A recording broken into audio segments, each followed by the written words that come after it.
Okay, so these are not the only types of circles that we can look at. We've seen some different ones when we were converting equations, but we're just going to focus on these right here.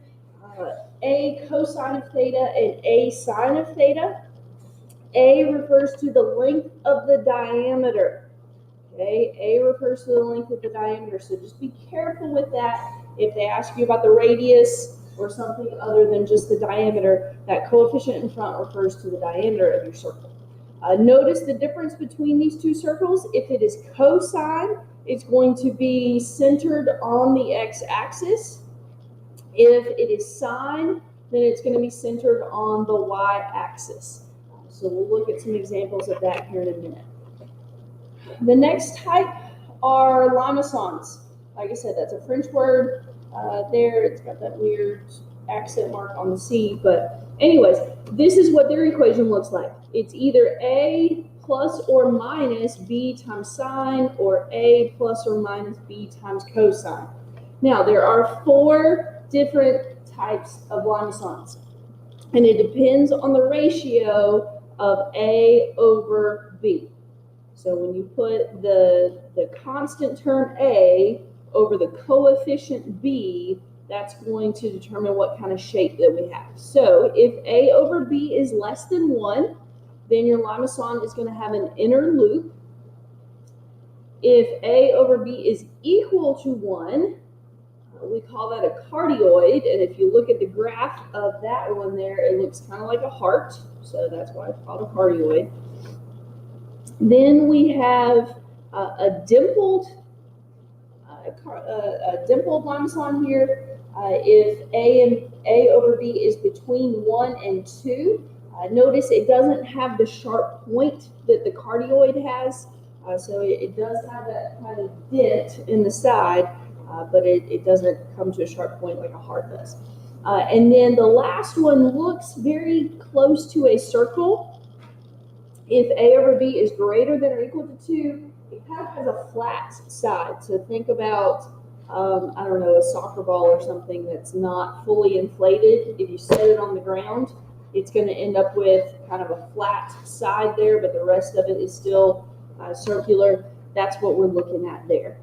So those can be a little tricky to recognize there, but you know it's not a circle because of the structure of its equation.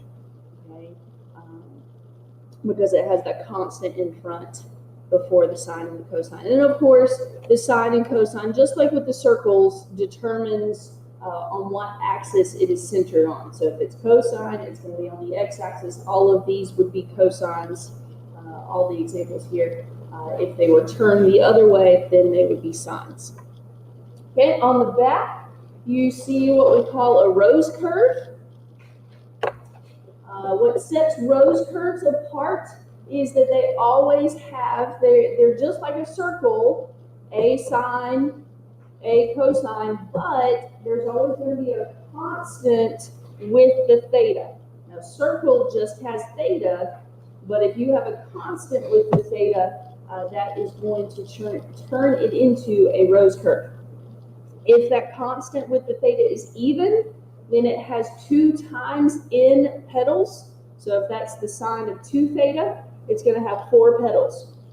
If n is odd, then the rose has n petals. So if it's A cosine of 3 theta, then it's going to have 3 petals, so to speak, is what we call them, to the rose curve. So you see some examples there. If it's sine, then it's going to be symmetric with the y-axis. Okay, so notice this rose curve right here, the y-axis goes right through the middle.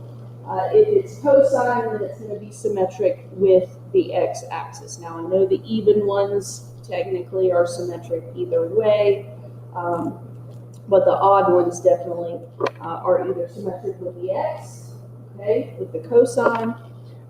If it's sine, then it's symmetric with the y. So you see the differences in those graphs there. The coefficient in front, A, is the petal length. So kind of like the diameter of the circle, but it's the petal length there. Okay. And then the last one that we're going to look at, and this is what sets this one apart, is that it's the only one that has r squared. Okay, this is the only one that has r squared, and it's always going to have 2 theta. Okay, it's always going to have 2 theta, and it's the only one that's r squared. These are called lemniscates. So you see they look kind of like a figure 8, lemniscate, figure 8. Remember that there? It rhymes. And if we look at these graphs, cosine, it is symmetric with the x-axis. Sine's a little different. It never aligns on the y-axis. It kind of aligns itself catty-cornered here between the x and the y-axis. And that just has to do with the values of the trig function. Notice the pedal length here is a, but the coefficient is a squared. So you're going to have to take a square root there to actually identify the length of the pedal.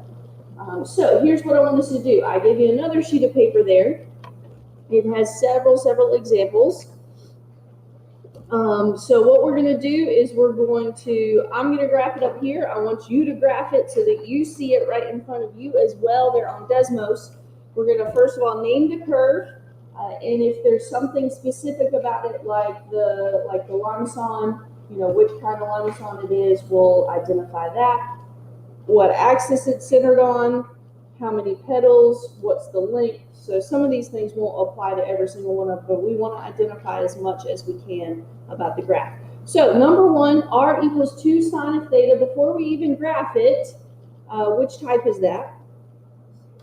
It's a circle. Okay, it is a circle. Let's see here. Sine of theta means that it's going to be centered on the y-axis. It has a diameter of 2 and a radius of 1. And that's about all that we can say about a circle. What it's centered on. It doesn't have any petals, so we'll just talk about the diameter and the radius. But like I said, let's look at the graph real quick. R equals 2 sine theta. Obviously, I gave you a polar graph there, so change your Desmos to the polar graph. And you can kind of sketch a picture there of the graph. Now, just like any other graph, if you had to, you could produce this graph by plugging in values for theta. You can plug in, let's see here, we've got radians there, so you could plug in pi over 6, you could plug in pi over 3, pi over 2, etc., and that's where these points come from. I'm just not going to take the time to do it because your calculator will do it there for you. We don't really need to spend a whole lot of time doing that.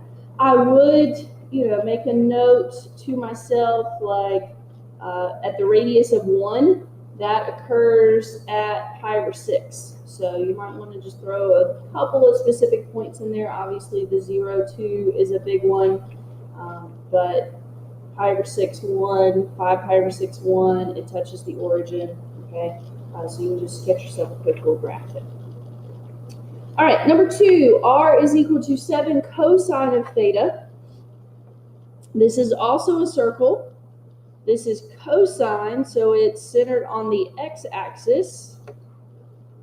Its diameter would be 7. Its radius would be half of that, so 7 over 2 or 3.5. I think I'm going to leave the graphs for y'all to do here in a minute for some practice. Okay. I'm also going to leave number 3 for practice as well. Notice number 3 has a negative. That doesn't change anything. It's still a circle, but it does change how the graph looks. So I want you to compare 2 and 3 here in a little bit. All right, number 4, r is equal to 1 plus 2 sine of theta. Which graph is that? Limestone. Limestones are the only ones with pluses and minuses, by the way. So that's something else that sets them apart. Limesons have a plus or a minus. So what we need to do is we need to put the constant over the coefficient. So we get 1 over 2. 1 over 2 is less than 1. So this is an inner loop limeson.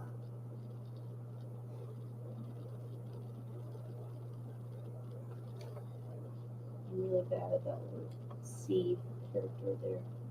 There we go. And an inner loop limeson. Let's see here. Which axis is it centered on? It's sine, so it's on the y-axis. How many petals? This one doesn't have petals. That's about all we talk about with a limeson. What type of limeson it is and what axis it's on. Did I type in the wrong thing? Oh, it is cosine, isn't it? My bad. Let me fix that. I typed in the wrong thing. Cosine. So that would be on the x-axis. Thank you, Clay. Hopefully I didn't do that on the video. Let's check a little bit more closely. Okay, I'm going to skip number 5. Let's look at number 6. Number 6 is 6 plus the cosine of theta. Still a limeson because we got a plus in there. But let's check the A over B. We've got 6 over, that's a 1. There's no coefficient there, so it's understood to be 1. That's definitely bigger than 2. So this is, I guess we'll just say no dimple. And it doesn't really have a name. I don't want to call it the flat one. No dimple, nor loop, limeson. Not really special there. And it is cosine, so this one is also centered on the x-axis.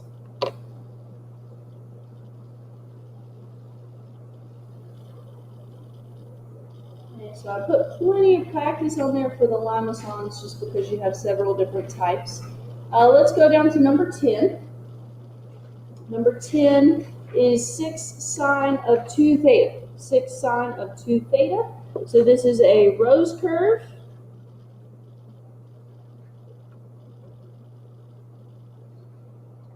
Okay, N is even, so it has 4 petals of length 6.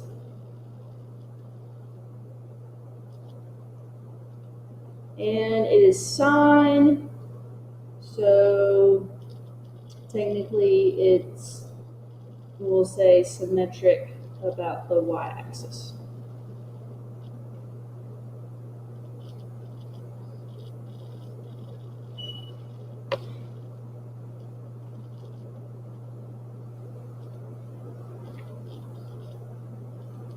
Okay, let's look at 13.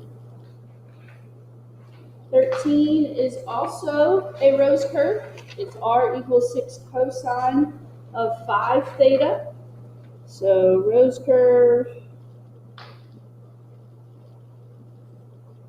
This one, N is odd, so it has that number of petals, 5 petals, and these are also of length 6.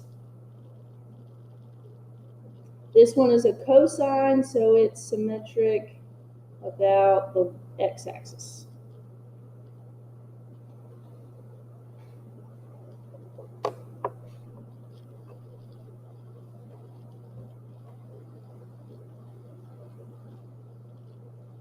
Okay, and let's look at one of the last ones there. Obviously, they're all lemniscates because it's r squared. Lemniscates are the only ones that are r squared. Let's look at 15. Okay, 15. It is a lemniscate. It is centered, it's cosine, so it's centered on the x-axis. The petal length is is the square root of that number in front. So the pedal length is length 2, bless you. Square root of 4 is 2. Make sure you take the square root. It's not divided by 2. This one's the square root because for lemniscates, that's a squared. Okay, and that's really about all we can say about lemniscates. How they're centered, what the pedal length is, and where they are. Any questions?